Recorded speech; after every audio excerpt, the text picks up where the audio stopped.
Good morning everyone. This is the NEET MDS revision series video. In this video, I'll be covering the general medicine MCQs with explanation. Now let's start the video.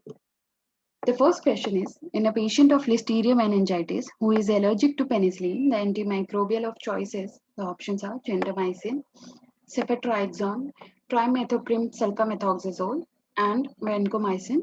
So option C is the correct answer.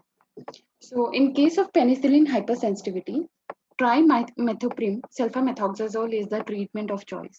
It is bactericidal and appears to be as effective as the combination of ampicillin and gentamicin. Now, moving to the next question. A patient of acute leukemia is admitted with febrile neutropenia. On day 4 of being treated with broad spectrum antibiotic, his fever increases. Which of the following should be the most appropriate next step in the management? The options are add antiviral therapy, add antifungal therapy, add cotrimoxazole, and continue the chemotherapy. So option B is the correct answer. It is add antifungal therapy. So first we have to understand what is febrile neutropenia. So febrile neutropenia is a serious complication associated with cancer chemotherapy. So in this, there is a suppression in the immunity which leads to fungal infection. So option B is the correct answer. Moving to the next question.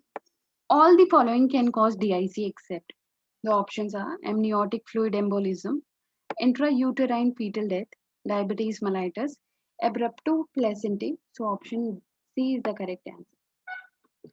So here this table illustrates the causes of DIC. So for the causes of DIC are infections like gram negative, gram positive, fungal, and malaria. Obstetric and like retain dead fetus, amniotic fluid embolism, abruptoplacente, and malignancy like lung, pancreas, and prostate cancer, acute promyelocytic leukemia, tissue injuries like burns and head injury. So option C is the correct answer because diabetes mellitus is not the cause of DIC. Moving to the next question. A 12-year-old girl has a history of recurrent bulky stools and abdominal pain since 3 years of age. She has a pallor and her weight and height are below the third percentile.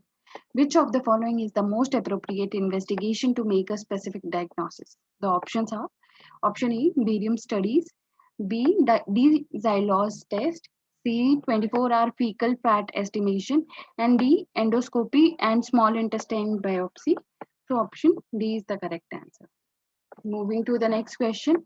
All the following are true about the therapy of tuberculosis except the options are option A, hyperuricemia is a side effect of pyrazinamide. Option B, red-green color impairment is a sign of ethambutol toxicity. Option C, it is the ethambutol accumulates in renal failure. And option D is flu-like syndrome is usually seen in people taking rifampicin on daily basis. So in this, option D is the correct answer. First three statements are. Now moving to the next question. All of the following can cause megakaryocytic thrombocytopenia, except the options are aplastic anemia, systemic lupus erythematosus, a DIC, and idiopathic thrombocytopenic purpura. So option E is the correct answer. So this table illustrates the causes of thrombocytopenia. So the causes are marrow disorders like marrow failure, aplasia, hypoplasia, infiltration by tumor and fibrosis, vitamin B12 and folate deficiency, splenic sequestration like splenic tumor and portal hypertension, or decreased destruction of increased destruction of circulating platelets like in immune conditions, ITP, SLE, drug induced lymphoma, CLL, and HIV, and non-immune like DIC, sepsis, prosthetic valve, and TTP.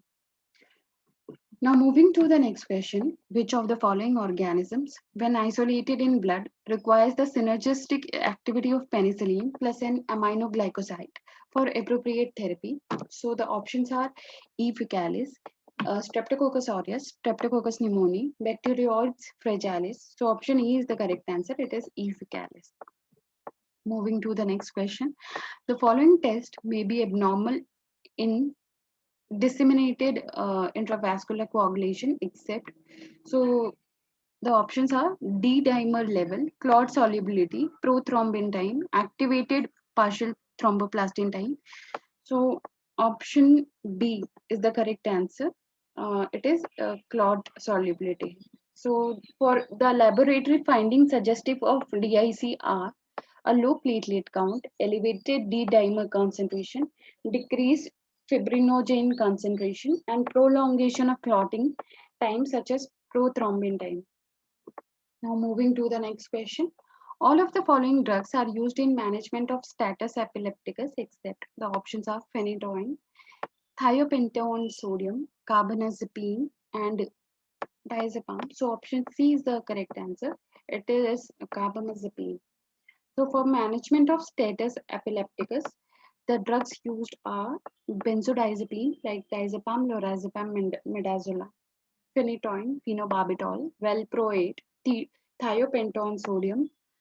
Hence, carbamazepine is not used in the management of status epilepticus. Moving to the next question. Epstein-Barr virus is associated with the options are carcinoma larynx, carcinoma bladder, carcinoma nasopharynx, and carcinoma maxilla. So option C is the correct answer. It is carcinoma nasopharynx. Carcinoma nasopharynx, generally it is associated with Epstein-Barr virus infection, and it is common in southern China and Southeast Asia. Now moving to the next question.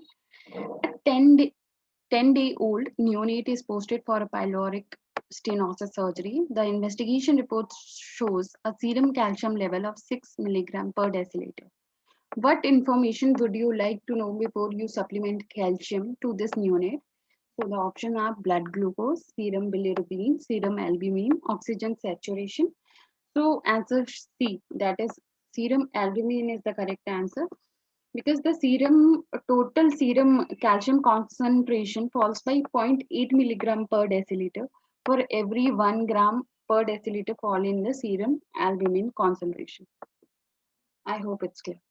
Now, moving to the next question. A child underwent a tonsillectomy at 6 years of age with no complication. He underwent a preoperative screening for bleeding at the age of 12 years before an elective laparotomy and was found to have a prolonged partial thromboplastin time but a normal prothrombin time. There was no family history of bleeding. The patient is likely to have. The options are acquired liver disease, acquired vitamin K deficiency, mild hemophilia A, factor 12 deficiency. So option D is the correct answer. Moving to the next question. All of the following disease cause massive splenomegaly except the options are malaria, kala-azar, idiopathic myelofibrosis, infective endocarditis. So option D is the correct answer. Endoscopy biopsy from a case of H. pylori related early chronic gastritis is most likely to reveal the options are multifocal atrophic gastritis, erosive gastritis, antral predominant gastritis, gastric atrophy. So option C is the correct answer. It is antral predominant gastritis. Now that's all for today's video. Thank you for watching. If you have any query or doubt, then please let me know in the comment section. Till then, thank you and happy learning.